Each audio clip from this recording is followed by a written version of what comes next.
I was staring at the rain through the living room window when I realized something didn't feel right anymore. He used to call me 3 times a day. Now, I couldn't remember the last time I heard his voice without having to ask for it. The man I married, the one who once cried when I had a fever and held my hair when I was sick, was now a stranger who barely looked up from his phone. I wasn't stupid.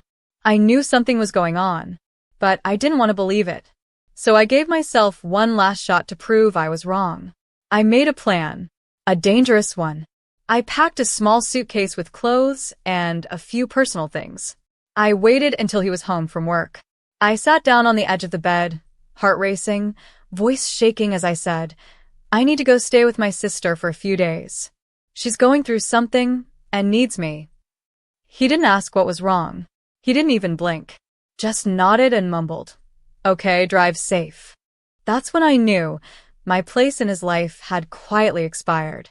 But instead of going to my sister's, I rented a small Airbnb 3 blocks away. I wanted to watch what he did when he thought I was gone. I had to know the truth. The first night, I sat alone on the bed in that cold, quiet rental, watching the hours crawl by. My hands shook as I clutched my phone, wondering if he'd call, text, check in, anything. But there was nothing. Not even a good night. My mind spiraled with all the worst possibilities, but I forced myself to sleep. The next day, I went back to our street, parked across from the house, and waited. Around 4:30 p.m., he came home. Alone. Good. I waited longer. At 6:07 p.m., a car pulled into our driveway. A woman stepped out. Long hair, short dress, heels. She was laughing.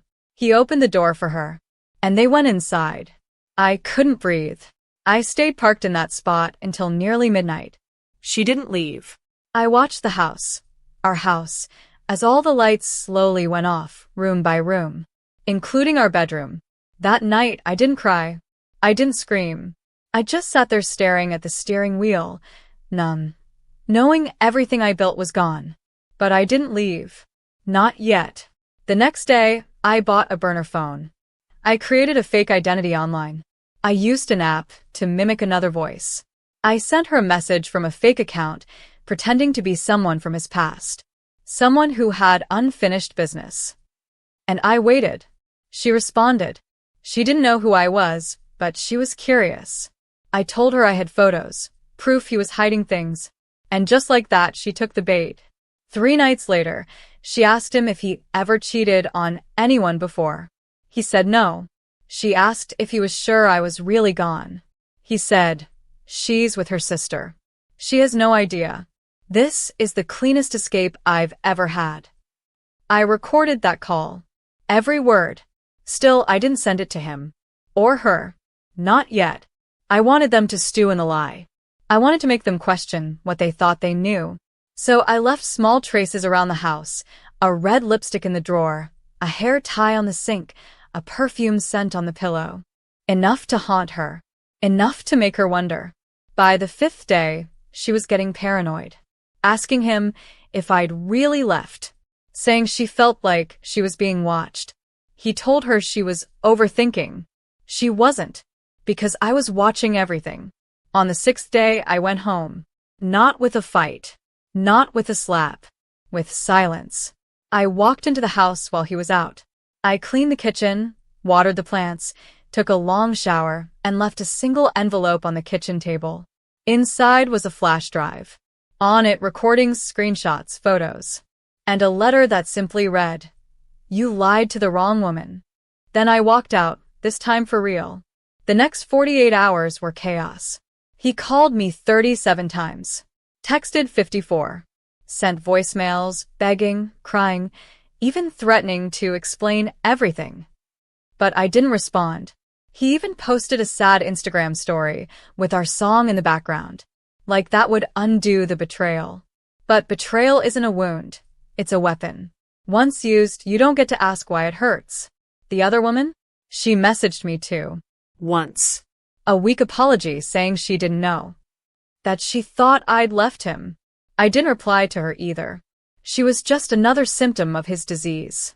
And I was done being the cure. I moved in with my cousin for a while. Changed my number. Took time to rebuild. Not just my life, but my sense of self. Because when someone you love betrays you so completely, it's not just the relationship that dies. It's the version of you that believed it was safe. But I didn't stay broken. I used the pain as fuel. I started a blog, writing about betrayal, healing, power. My first post went viral. Thousands of women commented with similar stories. I wasn't alone. I was never alone. I just didn't know how many of us were silently surviving behind locked screens and fake smiles. One night, months later, I got an email. No subject. No signature. Just a sentence. I still think about you every day. I deleted it. Because healing means finally realizing that someone's regret is not your responsibility. He made his choices. And I made mine. And mine led me back to myself. So if you're reading this, and you've ever been lied to, betrayed, or broken, don't chase closure. Don't beg for the truth. Sometimes, the truth is exactly what you find when you stop searching for it. Let them wonder how you got so strong. Let them drown in the silence they created. And if you're still here, still listening, still breathing through your own storm, hit that like button, drop a comment that says, I survived, and subscribe right now because these stories